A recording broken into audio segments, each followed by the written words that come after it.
बाजार में खूब भीड़ थी। किसान, दुकानदार, व्यापारी सब थे। ढेर सारी बैलगाड़ियाँ, घोड़ा गाड़ियाँ, ऊँट गाड़ियाँ सब थी। वहाँ राजा भी वहाँ आने वाले अस्पताल में एक घोड़े के छोटे से बच्चे ने जन्म लिया था। घोड़े का बच्चा उठकर चलने की कोशिश कर रहा था। जैसे ही उसने चलना सीखा, असंभव में बाहर भागा, लेकिन बाहर की भीड़ को देखकर वह घबरा गया। इतना शोर शराबा था बाहर की, वह डर कर एक गाय और बैल के बीच जाकर छिप गया। घोड़े का मालिक उसे ढूंढता हुआ वहां गया। उसने देखा कि उसका प्यारा सा घोड़े का बच्चा गाय बैल के बीच खड़ा है। उसने बच्चे को पकड़ने के लिए हाथ बढ़ाया, लेकिन तभी गाय का मालिक वह आ गया। वह बोला, यह क्या कर रहे हैं हो? इसे कहाँ ले जा रहे हो?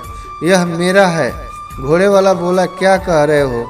यह तो घोड़े का बच्चा है, मेरे घोड़े का बच्चा है यह। नहीं, यह बच्चा तो मेरी गाय का है। देखो तो कितना प्यारा से खड़ा है उसके पास। गाय का मालिक बोला, छोड़ो। झगड़ा होने लगा। तभी राजा वहां आ गया। गाय का मालिक और घोड़े का मालिक राजा के पास आए और अपनी अपनी बात बताई। राजा ने दोनों की बात सुनकर कहा, क्योंकि यह बच्चा गाय और बैल के बीच अपने आप को सुरक्षित महसूस कर रहा था, इसीलिए वह इसके माता पिता हैं। राजा की आज्ञा घोड़े के मालिक को माननी ही पड़ी। उसने घोड़े का बच्चा गाय वाले को दे दी। कुछ दिनों बाद राजा अपनी बगी में सवार होकर कहीं जा रहे थे। उन्होंने देखा कि एक व्यक्ति बीच सड़क पर मछली पकड़ने का जाल बैठा हुआ था। राजा ने सोचा कि कोई पागल व्यक्ति होगा। उन्होंने सड़क के किनारे पर बगी रुकवाई और उस व्यक्ति को अपने पास बुलाया। राजा ने पूछा, यह क्या कर रहे हो? जाल को सड़क के बीचों बीच क्यों बिछाया हुआ है? वह व्यक्ति बोला, महाराज, मैं मछलियाँ पकड़ रहा हूँ। मछलियाँ सड़क पर मछलियाँ? क्या तुम पागल हो गए हो? राजा ने पूछा।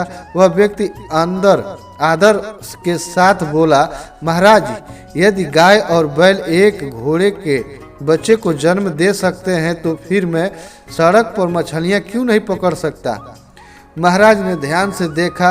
अब वे उस व्यक्ति को पहचानने, यह कोई और नहीं, घोड़े का वही मालिक था जो उन्हें बाजार में मिला था।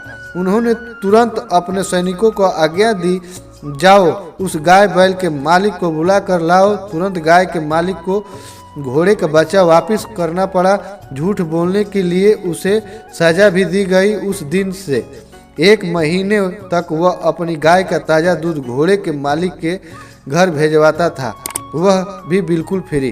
कहानी आपको अच्छी लगी हो तो जय हिंद, जय भारत।